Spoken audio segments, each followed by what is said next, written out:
सो दोस्तों welcome to money stocks. तो इस वीडियो के अंदर हम लोग बात करने वाले हैं मल्टीपल स्टॉक्स के बारे में। तो चलिए सबसे पहले हम लोग डिस्कस करेंगे विप्रो के बारे में।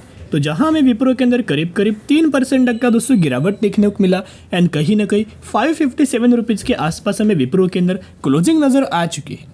तो ओवरऑल हमें मंडे के दिन कैसे कंपनी का परफॉर्मेंस देखने को मिल सकता है एंड करंट बेसिस के ऊपर किस तरीके से कंपनी का हमें टेक्निकल चार्ट के अंदर व्यू नजर आ सकता है, उसके ऊपर दोस्तों हम लोग डिस्कस करेंगे। तो ओवरऑल बेसिस के ऊपर विप्रो के अंदर दोस्तों ऑब्जर्व करेंगे तो पिछले एक महीने में इन विप्रो के अंदर 14% तक का तेजी नजर आ चुका है। लेकिन आप सभी को पता लग चुका है कि विप्रो कंपनी का जो Q1 का रिजल्ट थे वो आ चुका था। तो कैसे कंपनी ने परफॉर्म किया है रिजल्ट के हिसाब से अगर आप ऑब्जर्व करेंगे तो रिजल्ट हमें कंपनी का दोस्तों बुरा आया है।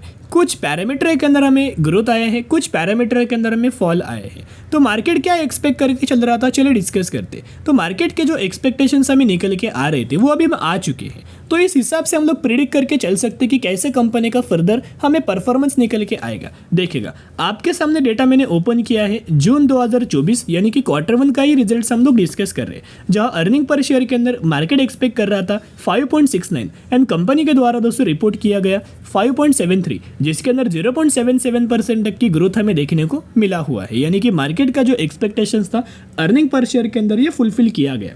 सेकंड बात आती है कंपनी के रेवेन्यूज के लिए। तो रेवेन्यूज के अंदर अगर आप ऑब्जर्व करेंगे तो मार्केट एक्सपेक्ट कर रहा था 22.20 यानी कि 22,200 करोड़ के आसपास, लेकिन कंपनी के द्वारा रिपोर्ट जो किया गया है 21,960 करोड़, जिसके अंदर ऑलमोस्ट हमें 1% से भी ज़्यादा का हमें फॉल देखने को मिला है एक्सपेक्टेशंस के अंदर। यानी कि आपको बताएं कि अगर जो मार्केट एक्सपेक्ट करता है वो अगर कंपनी फुलफिल नहीं कर पाया तो होता क्या है, ये आप सभी को पता है कि गिरावट हमें देखने को मिल जाता है। तो वही गिरावट हमें विप्रो के अंदर देखने को मिली। उसके साथ साथ कंपनी का जो रेवेन्यूज है उसके अंदर करीब हमें 5% तक का गिरावट देखने को मिला है एंड कंपनी का जो प्रॉफिट्स है जिसके अंदर 5% तक का ग्रोथ नजर आया हुआ है। यानी कि एक पैरामीटर के अंदर ग्रोथ है, एक पैरामीटर के अंदर गिरावट नजर आया है। लेकिन जो मार्केट एक्सपेक्ट कर रहा था वो कंपनी ने बिल्कुल भी परफॉर्म नहीं किया, मार्केट की एक्सपेक्टेशंस को बीट नहीं किया।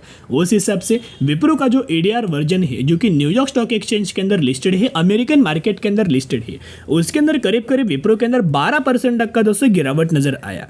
राइट, ये ट्रेड करता है डॉलर्स के अंदर। लेकिन कहने का मतलब इतना ही है कि ADR वर्जन के अंदर इतना बड़ा दोस्तों जो गिरावट हुआ है ना, इस हिसाब से इंडियन स्टॉक मार्केट के अंदर जो विप्रो लिमिटेड कंपनी ट्रेड कर रहा है उसके अंदर भी हमें मंडे के दिन अच्छी खासी गिरावट हमें देखने को मिल सकता है विप्रो के अंदर। क्योंकि जब विप्रो का दोस्तों रिजल्ट आया तब मार्केट क्लोज होने के बाद हमें रिजल्ट देखने को मिला था। राइट, उस हिसाब से ज़्यादातर हमें गिरावट नजर नहीं आया। लेकिन अभी रिजल्ट आ चुका है तो कैसे कंपनी ने परफॉर्म किया है वो डिक्लेयर किया गया है कि कंपनी ने बुरा परफॉर्म किया है। राइट, उस हिसाब से अगर आप देखा जाए तो मंडे के दिन हमें कंपनी के अंदर गिरावट देखने को मिल सकता है। अगर थोड़ा बहुत भी कंपनी गिरता है ना, रिटेलर्स के द्वारा सेलिंग प्रेशर देखने को मिलेगा, उस हिसाब से हमें कंपनी के अंदर थोड़ा बहुत गिरावट हमें नजर आ सकता है। और ज़्यादा कई समय कंपनी लोगों को परेशान कर सकता है, लोगों को बहुत ज़्यादा पेशेंटली होल्ड करना पड़ सकता है विप्रो के अंदर। तो देखिएगा इनका क्या मानना है, एनालिस्ट का क्या मानना है, उन्होंने क्लियर कट दोस्तों मेंशन किया है। तो विप्रो के अंदर इनके द्वारा दोस्तों बोला गया है कि कंपनी 580 रुपीज़ तक का लेवल्स और उसके बाद कंपनी फिर हमें एक ब्रेकआउट कर सकता है। और टारगेट दिया गया था 600 रुपये से लेकर 620 रुपये का। राइट, और इनके द्वारा ये बोला गया था कि कंपनी का जो सपोर्ट लेवल है 560 रुपये का है एंड जो स्टॉप लॉस रहेगा 550 रुपये का रहेगा। लेकिन बहुत ज़्यादा चांसेस है कि कंपनी के अंदर थोड़ा बहुत हमें गिरावट नज़र आ सकता है क्योंकि मार्केट डिसअपॉइंट हुआ है एंड लोगों के द्वारा भी थोड़ा बहुत हमें सेलिंग प्रेशर आ सकता है। लेकिन यही गिरावट के अंदर अगर दोस्तों गिरावट होता है तो यही गिरावट के अंदर बाइंग करने का ग्रेट अपॉर्चुनिटीज बनेगा। तो अगर आप बाइंग करना चाहते हो तो यही गिरावट के अंदर बाइंग करना, जितना कंपनी गिरे उतना बाउंड स्ट्रेटेजी अप्लाई करना और लॉन्ग टर्म के लिए होल्ड करना। क्योंकि गिरावट के अंदर अगर आप बाइंग करते हैं ना तो मैक्सिमम आपको बहुत अच्छे खासे रेंज के आसपास कंपनी मिलेगा एंड जब ये कंपनी लॉन्ग टर्म के अंदर तेजी आएगा सबसे ज़्यादा मुनाफा आप ही को मिलेगा। लेकिन एक बात तो तय है कि कहीं ना कहीं अगर आप ऑब्जर्व करेंगे म्यूचुअल फंड्स के द्वारा लगातार दोस्तों विप्रो के अंदर माल हमें बाइंग किया जा रहा है। अभी डेटा आपके सामने है, यहाँ मैंने ओपन किया है हर एक महीने का म्यूचुअल फंड्स का डेटा आप देख सकते हो विप्रो के अंदर, जहाँ रिसेंटली सिर्फ जून महीने के अंदर विप्रो के अंदर म्यूचुअल फंड्स के द्वारा हमें माल दोस्तों बेचा गया है। लेकिन इससे पहले जैन के अंदर देखना, फेब, मार्च, अप्रैल एंड में लगातार हर एक महीने के अंदर बहुत बड़ा माल हमें दोस्तों बाइंग किया गया है। तो आप समझ सकते हो कि शानदार तरीके से बहुत बड़ा माल हमें बाइंग किया है।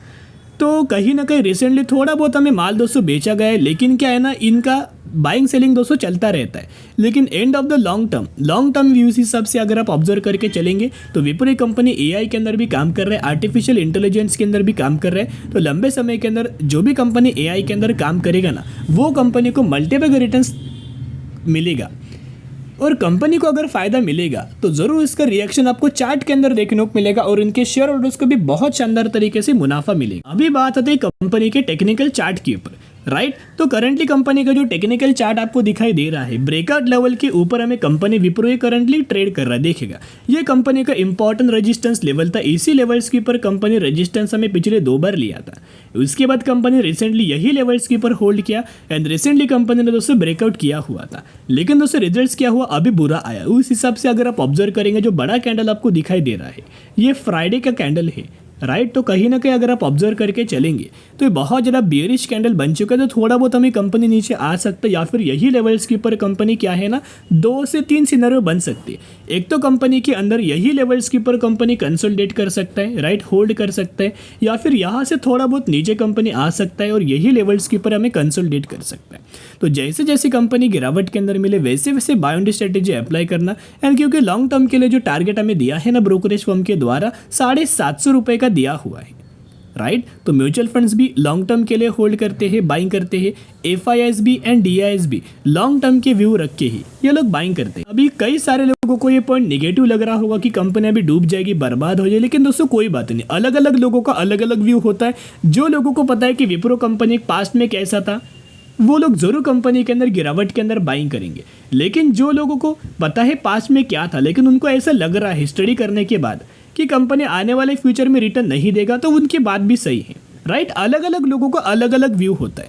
अभी म्यूचुअल फंड्स लगातार दोस्तों बाइंग कर रहे हैं, तो म्यूचुअल फंड्स का अलग व्यू है, राइट। तो जरूर कंपनी के ऊपर आप वॉच रखना। अभी हम बात करेंगे केपीआईटी के बारे में। तो केपीआईटी के अंदर हमें फ्राइडे के दिन 2% तक का गिरावट नजर आया एंड 1819 रुपए के आसपास हमें क्लोजिंग हुआ। एंड केपीआईटी के द्वारा लगातार दोस्तों तेजी आया हुआ है। पिछले एक महीने में कंपनी के द्वारा 17% तक का रिटर्न शेयर होल्डर्स को बना के दिया हुआ। तो बहुत ही कम लोगों को पता है कि ये कंपनी बिजनेस क्या करता है। बहुत सारे लोगों को पता है ये कंपनी आईटी सेक्टर से बिलोंग करते हैं, लेकिन आईटी सेक्टर के अंदर भी ऑब्जर्व करेंगे तो ये कंपनी एम्बेडेड सॉफ्टवेयर के सर्विसेज प्रोवाइड करता है, एआई यानी कि आर्टिफिशियल इंटेलिजेंस के सर्विसेज प्रोवाइड करता है, उसके साथ साथ एआईएमएल यानी कि artificial intelligence and machine learning, इस सेगमेंट के अंदर भी हमें केपीआईटी ये कंपनी काम कर रहा है। और जितने सारे सर्विसेज आपको देखने को मिल रहे हैं वो सर्विसेज ऑटोमोटिव सेगमेंट को, ये सर्विसेज ऑटोमोटिव सेगमेंट को, ऑटोमोटिव सेक्टर को केपीआईटी हमें परफॉर्म करके देता है। और इनका अगर आप सॉल्यूशंस देखोगे तो जैसे कि बहुत सारे सॉल्यूशंस कंपनी प्रोवाइड करता है, autonomous driving and ADAS, electric and conventional power train, connected vehicle, digital connected solution, integrated diagnostic and after sale transformation यानी कि IDA, AUTOSAR, vehicle engineering and design and body electronics, इतने सारे services हमें KPIT दोस्तों provide करके देता है। उसके साथ साथ Q4 का रिजल्ट्स अगर आप केपीआईटी का ऑब्जर्व करके चलेंगे तो कंपनी का जो रेवेन्यू है उसके अंदर 40% तक का ग्रोथ नजर आया एंड कंपनी का जो प्रॉफिट आफ्टर टैक्स है उसके अंदर भी 56% तक की हमें ग्रोथ नजर आया। क्योंकि रिसेंटली कंपनी का Q1 का दोस्तों रिजल्ट बहुत जल्द आने वाला है, जिसका डेट कंपनी ने मेंशन किया है 24 जुलाई। तो ये ध्यान में रखना कि हर एक क्वार्टर के अंदर कंपनी शानदार तरीके से परफॉर्म करता है, वो प्रॉफिट्स की बात हो, रेवेन्यूज की बात हो, अर्निंग पर शेयर की बात हो या फिर दूसरे और ज़्यादा पैरामीटर्स हो, हर एक पैरामीटर्स के अंदर केपीआईटी अच्छा ही परफॉर्म करता है। तो ये पैरामीटर के अंदर भी हमें केपीआईटी बहुत अच्छा खासा परफॉर्म करके दे सकता है। उसके साथ साथ अगर आप केपीआईटी का शेयर होल्डिंग पैटर्न्स देखोगे तो प्रमोटर्स के पास तो कांस्टेंट होल्डिंग है, एफआईस के द्वारा थोड़ा बहुत माल बेचा गया है, 26% तक का स्टेक था, अभी 22% तक का स्टेक है। लेकिन जो माल हमें एफआईस ने बेचा है वही माल डीआईएस ने बाई किया है। डीआईएस के पास पहले 11% तक का स्टेक था, अभी बढ़ के 16% तक का किया है। एंड पब्लिक भी लगातार माल बेच रहा है, 21% तक का स्टेक था, अभी 20% तक का स्टेक है। जो माल हमें एफआईएस एंड पब्लिक के द्वारा बेचा जा रहा है वही माल हमें डीआईएस के द्वारा लगातार बाइंग किया जा रहा है। और ये नेगेटिव पॉइंट नहीं है, बहुत अच्छा खासा पॉजिटिव पॉइंट है। उसके साथ साथ बहुत अच्छा कंपनी का रिजल्ट आ सकता है, क्योंकि केपीआईटी का अगर आप म्यूचुअल फंड्स का डेटा ऑब्जर्व करके चलेंगे तो हर एक महीने के अंदर म्यूचुअल फंड्स ने माल बाइंग किया है। जैसे कि जैन, फेब, मार्च, अप्रैल में, यानी कि जैन के अंदर देख सकते हो बाइंग किया, फेब, मार्च, अप्रैल में, एंड रिसेंटली जून महीने का डेटा अगर आप देखोगे तो कितना बड़ा माला में बाइंग किया है। तो इस हिसाब से आप समझ सकते हो कि म्यूचुअल फंड्स को पता है कि कंपनी कैसे रिजल्ट परफॉर्म करने वाला है, और म्यूचुअल फंड्स को पता है कि कैसे कंपनी लॉन्ग टर्म के अंदर परफॉर्म करेगा, तेजी आएगा, कितना ज़्यादा कंपनी के अंदर तेजी आएगा। तो बहुत ज़्यादा कंपनी के अंदर तेजी आ सकता है, तो ये तेजी को ये बिल्कुल भी मिस नहीं करना चाहते, उस तेजी को, उस अपॉर्चुनिटीज़ को ये ग्रैब करना चाहते हैं। इसी वजह से बहुत बड़ा माल, बहुत बड़ा स्टेक, बहुत बड़ी क्वांटिटीज म्यूचुअल फंड्स के द्वारा बाइंग किया। एंड रिसेंटली अगर आप ऑब्जर्व करेंगे तो इंपॉर्टेंट रेजिस्टेंस जो केपीआईटी का था, ये लेवल्स का 1730 रुपए का, वो लेवल्स कंपनी के द्वारा बहुत इजीली कंपनी ने क्या किया, बहुत इजीली कंपनी उस लेवल्स का हमें ब्रेकआउट दिया है, करंटली रिटेस्ट कर रहा है। यही से एक अच्छी खासी रैली, अच्छी खासी जंप हमें केपीआईटी के अंदर नजर आ सकता है। तो जरूर कंपनी के अंदर बाउंड स्ट्रेटेजी जरूर अप्लाई करना, क्योंकि अगर कंपनी यहाँ से दोस्तों निकलेगा तो शानदार तरीके से 2100 रुपीज तक का टारगेट हमें दिया गया है। अभी हम बात करने वाले हैं फ्रैंकलिन इंडस्ट्रीज लिमिटेड के बारे में। 3 रुपए के आसपास ये कंपनी ट्रेड कर रहा है, और ये कंपनी के द्वारा 376% तक का रिटर्न हमें शेयर होल्डर्स को बना के दिया। बहुत छोटा कंपनी है, एक पेनी स्टॉक है, ऐसा भी बोल सकते हो। ये कंपनी के द्वारा रिसेंटली 1:1 रेशियो का बोनस अनाउंसमेंट किया गया है। तो अगर आपके पास इस कंपनी के एक शेयर होंगे तो एक शेयर के बदले आपको एक बोनस शेयर मिलने वाला है। तो अगर आपको कंपनी के बारे में पहले स्टडी करना, एनालिसिस करना, अगर आपको कंपनी पसंद आए तो निवेश करना, नहीं तो आप स्किप करके भी चल सकते।